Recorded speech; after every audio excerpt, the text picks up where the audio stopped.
Study IQ IAS, अब तैयारी हुई अफोर्डेबल।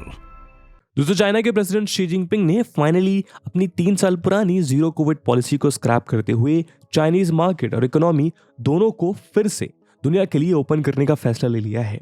जिनपिंग के इस फैसले के साथ ही आईएमएफ ने दुनिया की सेकंड लार्जेस्ट इकोनॉमी के 2023 के लिए ग्रोथ प्रोजेक्शन रिलेटेड डेटा को रिलीज किया है। आईएमएफ द्वारा दिए गए प्रोजेक्शंस के अनुसार चाइना 2023 में 5.2% की ग्रोथ रजिस्टर करेगा, जबकि 2023 के लिए ग्लोबल इकोनॉमी के ग्रोथ प्रोजेक्शन को 2.9% आंका गया है। यानी आने वाले समय में वैश्विक अर्थव्यवस्था को चाइना से काफी उम्मीदें हैं। जनरलाइज वे में हम सब जानते हैं कि आज चाइना को वर्ल्ड फैक्ट्री कहा जाता है। ऐसा इसलिए क्योंकि आज हमारा ये पड़ोसी मुल्क ग्लोबल मैन्युफैक्चरिंग और एक्सपोर्ट का एक मेजर हब का केंद्र है। लेकिन अगर हम इस जनरलाइज स्टेटमेंट से आगे निकलकर देखें तो कुछ प्रश्न हमारे सामने खड़े होते हैं। आखिर हिंदुस्तान के साथ अपनी यात्रा की शुरुआत करने वाला हमारा पड़ोसी मुल्क और उसकी इकोनॉमी इतना बूस्ट कैसे कर रहे हैं? उसके मेजर ट्रेडिंग पार्टनर्स कौन से हैं? और आखिर वो कौन सी एक्टिविटीज हैं जिनके थ्रू चाइना वर्ल्ड की सेकंड लार्जेस्ट इकोनॉमी बनकर बैठा है? कैसे इस देश ने 18,000 बिलियन यूएस डॉलर से बड़ी नॉमिनल जीडीपी को बिल्ड कर लिया है? दोस्तों, आज पीपीपी यानी परचेजिंग पावर पैरिटी के अनुसार भी चाइना 2016 से दुनिया की सबसे बड़ी इकोनॉमी माना जाता है। यही कारण है कि अगर हम चाइनीज इकोनॉमी के आंकड़े उठाकर देखें तो हम पाएंगे कि 2022 में पीपीपी के टर्म्स में चाइनीज इकोनॉमी ग्लोबल इकोनॉमी की 18.6% थी। दोस्तों, आज का हमारा ये वीडियो डिस्कशन इसी चाइनीज इकोनॉमी के इर्द गिर्द केंद्रित है, जहां हम चाइना के इकोनॉमिक मॉडल, चाइना से होने वाले इंटरनेशनल ट्रेड और चाइना के डोमेस्टिक सेक्टर्स के बारे में विस्तार से जानेंगे। लेकिन आगे बढ़ने से पहले मैं आपको बता दूं कि इस वीडियो की इंपॉर्टेंस यूपीएससी मेंस के GS3 के इकोनॉमी सेक्शन के लिहाज से काफी ज्यादा इंपॉर्टेंट है। उसके बारे में हम वीडियो के अंत में और भी बात करेंगे, पर फिलहाल के लिए अपने डिस्कशन को हम आगे बढ़ाते हैं। दोस्तों, आप सब ने स्टडी IQ के फाउंडेशनल बैचेस को बेशुमार प्यार और भरोसा दिया और इसी ट्रस्ट, इसी जीत की तैयारी को कंटिन्यू रखने के लिए अब स्टडी IQ ने प्रण लिया है कि यूपीएससी CSE 2024 में आपको अपने कंपटीशन से आगे रखने के लिए और आपके सिलेक्शन को इंश्योर करने के लिए स्टडी IQ अपना life foundation pre plus mains batch लेके आया है 2024 यूपीएससी एग्जाम के लिए। इन बैचेस में दोस्तों आपकी तैयारी के हर एक डायमेंशन को एक्सटेंसिवली कवर किया जाएगा और इसके लिए आपको मिलेगा 1000+ आवर्स का लाइव कंटेंट, जिसमें एनसीईआरटी से लेके रेफरेंस बुक, प्रीलिम्स के लिए प्रैक्टिस क्वेश्चंस, मेंस के answer writing practice, weekly revision test, hand written notes और आपकी प्रिपरेशन में हर कदम आपके साथ चलने के लिए 1-to-1 मेंटोरशिप। और दोस्तों, ये सब कुछ आपको मिलेगा 18,999 के सुपर डिस्काउंटेड प्राइस पे अगर आप AG live coupon code use करते हैं। इन बैचेस में क्लासेस की शुरुआत 20 फरवरी को हो रही है, जिसमें क्लासेस की टाइमिंग मॉर्निंग 8 AM रहेगी। तो अब आप भी पूरे देश के एस्पिरेंट्स के साथ बोलिए कि आप तैयारी हुई अफोर्डेबल स्टडी IQ के साथ। बाकी सभी अपडेट्स के लिए आप मुझे मेरे सोशल मीडिया हैंडल्स पे फॉलो कर सकते हैं। दोस्तों, सबसे पहले आपके मन में ये सवाल आ रहा होगा कि जिस पीपीपी के आधार पर आज चाइना को दुनिया की सबसे बड़ी इकोनॉमी माना जाता है वो आखिर है क्या और किस तरह ये नॉमिनल जीडीपी से अलग है। दोस्तों, अगर हम आसान शब्दों में कहें तो जीडीपी या ग्रॉस डोमेस्टिक प्रोडक्ट एक कंट्री में एक पर्टिकुलर पीरियड में प्रोड्यूस होने वाले सारे गुड्स और सर्विसेज की टोटल वैल्यू को उस कंट्री का जीडीपी या ग्रॉस डोमेस्टिक प्रोडक्ट कहा जाता है। यानी एक साल की ड्यूरेशन में देश के अंदर जो भी चीजें प्रोड्यूस की जाएंगी, चाहे वो व्हीट हो या कार हो या जो भी सर्विसेज दी जाएंगी जिन्हें प्रोवाइड कराने के बदले कोई मनी ट्रांजैक्शन किया जाए, उन सभी की टोटल वैल्यू हमारे देश की जीडीपी कहलाएगी। जब इस total value of products and services को करंट प्राइस पे कैलकुलेट किया जाता है तो उसे नॉमिनल जीडीपी कहते हैं। जबकि अगर इसी वैल्यू को किसी पर्टिकुलर बेस ईयर के प्राइसेस पे कैलकुलेट किया जाता है तो उसे रियल जीडीपी कहते हैं। रियल और नॉमिनल जीडीपी को अलग अलग कैलकुलेट करना क्यों जरूरी है, इसे हम एक उदाहरण की मदद से समझते हैं। मान लीजिए कि 2013 में इंडिया में प्रोड्यूस होने वाले बाइक के एक टायर की कीमत 2000 रुपए थी। इंडिया ने साल भर में 10 टायर प्रोड्यूस किए, तो ऐसे में हमारे देश की जीडीपी 2000 गुणा 10 यानी 20,000 होनी चाहिए। अब अगर 2023 में उसी टायर की कीमत इन्फ्लेशन या महंगाई की वजह से बढ़कर 3000 हो गई और भारत अब भी 10 ही टायर का निर्माण कर रहा है, तो इंडिया की नॉमिनल जीडीपी 3000 into 10 यानी 30,000 होगी। जैसा कि हमने आपको बताया, नॉमिनल जीडीपी को करंट प्राइस पर कैलकुलेट किया जाता है। ऐसे में अगर आप इन दोनों वैल्यूज को कंपेयर करें तो आप पाएंगे कि 10 साल में इंडिया की जीडीपी 20,000 से बढ़कर 30,000 हो चुकी है।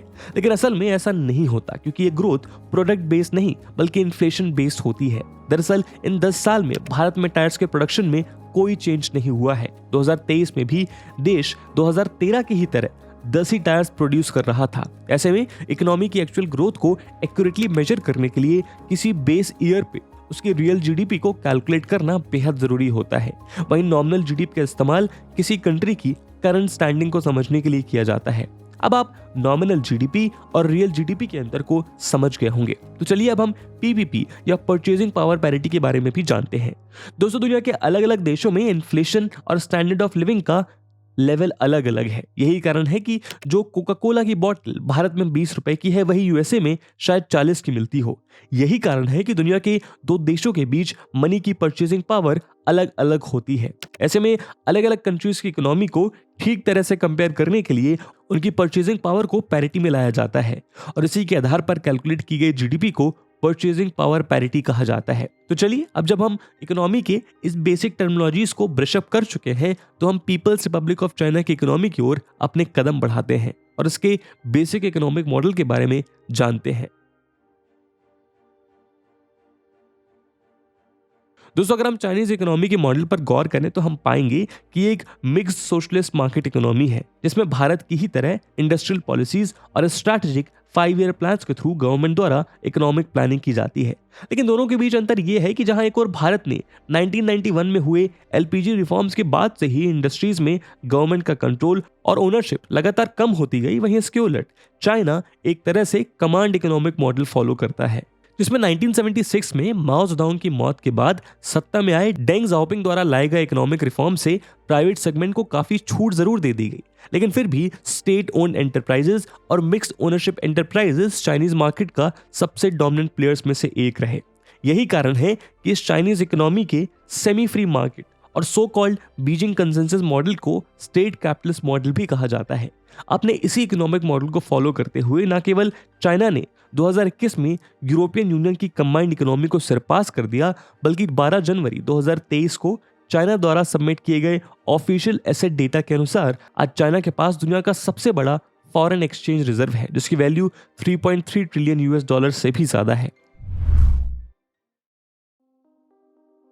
दोस्तों, आपको यह बात जानकर आश्चर्य होगा कि 2018 से ही चाइना यूएस को पछाड़कर दुनिया के सबसे ज्यादा देशों का बिगेस्ट ट्रेडिंग पार्टनर बन चुका है।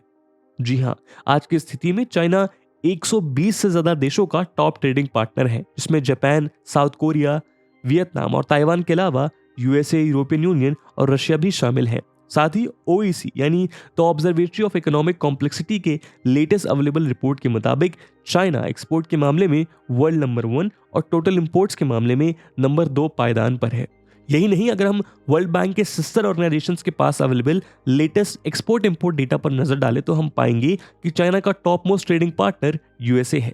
चाइना यूएस के साथ अपने टोटल एक्सपोर्ट्स का 17.2% शेयर करता है। वहीं इसके बाद नंबर आता है हांगकांग का, जिसे चाइना अपने टोटल एक्सपोर्ट का 10.3% शेयर करता है।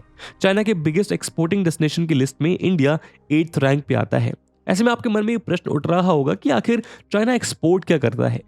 ओईसी से मिले 2021 के डेटा के मुताबिक चाइना के टॉप एक्सपोर्ट प्रोडक्ट्स हैं ब्रॉडकास्टिंग इक्विपमेंट, जिनकी वैल्यू $223 बिलियन है, computers $156 billion, integrated circuits $120 billion, office machine parts $86.8 billion और अदर क्लॉथ आर्टिकल्स $60.7 बिलियन। इन सभी प्रोडक्ट्स में चाइना दुनिया का सबसे बड़ा एक्सपोर्टर है। वहीं अगर हम चाइना के इंपोर्ट्स की बात करें तो चाइना के सबसे बड़े इंपोर्टिंग पार्टनर्स हैं Japan $133 billion, South Korea $131 billion, USA $122 billion, Germany $106 billion और ताइवान $104 बिलियन। इन देशों से China crude petroleum, iron ore, soybeans, petroleum gas और कॉपर ओर जैसी कमोडिटीज का इंपोर्ट करता है।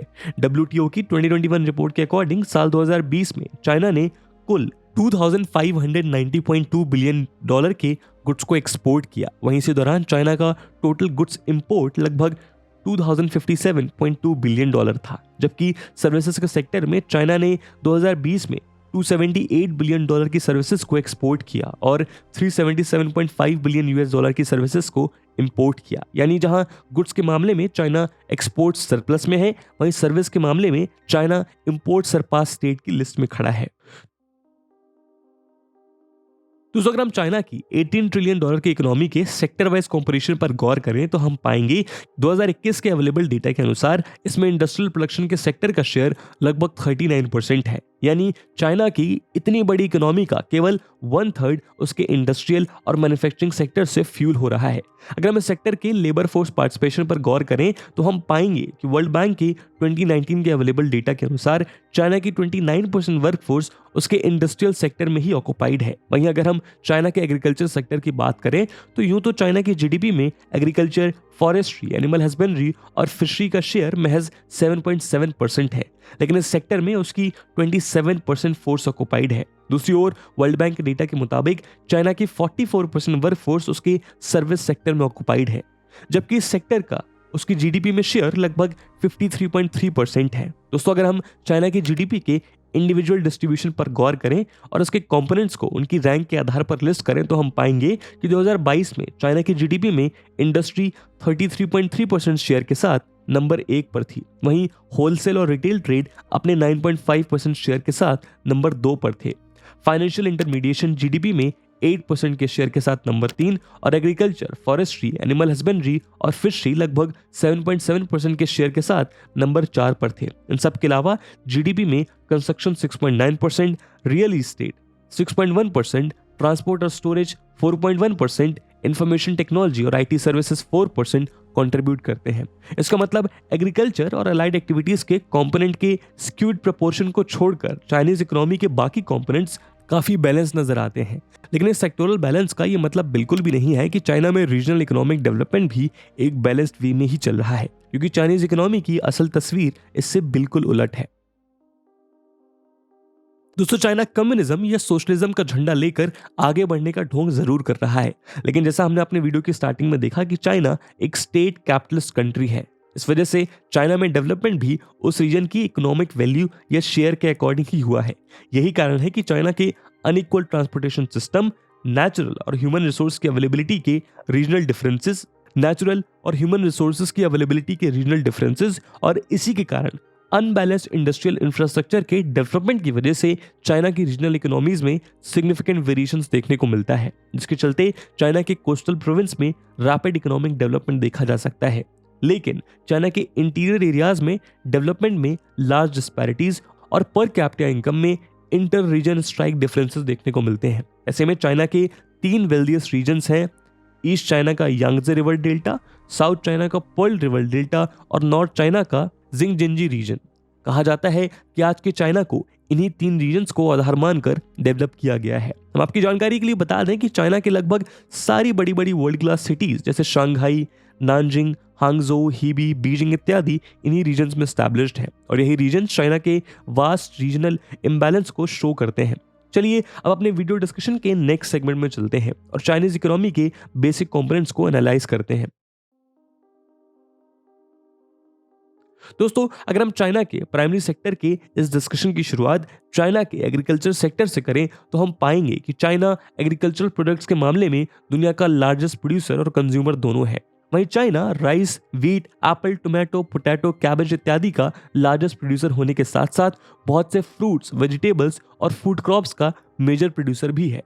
यही नहीं, इंडिया के बाद कॉटन के प्रोडक्शन में भी चाइना का ही नंबर आता है। लेकिन सबके बाद भी चाइना के फूड रिलेटेड एक्सपोर्ट्स का उसके टोटल एक्सपोर्ट में शेयर बहुत कम है, बल्कि मिड 2000 से ही चाइना लगातार एग्रीकल्चरल प्रोडक्ट्स का नेट इंपोर्टर बना रहा है। अगर हम चाइनीज इकोनॉमिक रिपोर्टर्स पर नजर डालें तो हम पाएंगे कि 2003 से 2017 के बीच चाइना के फूड इंपोर्ट्स $14 बिलियन से बढ़कर $104.6 बिलियन हो गए, जबकि इस टाइम में उसका एग्रीकल्चर प्रोडक्ट एक्सपोर्ट $20.2 बिलियन से बढ़कर $59.6 बिलियन हुआ।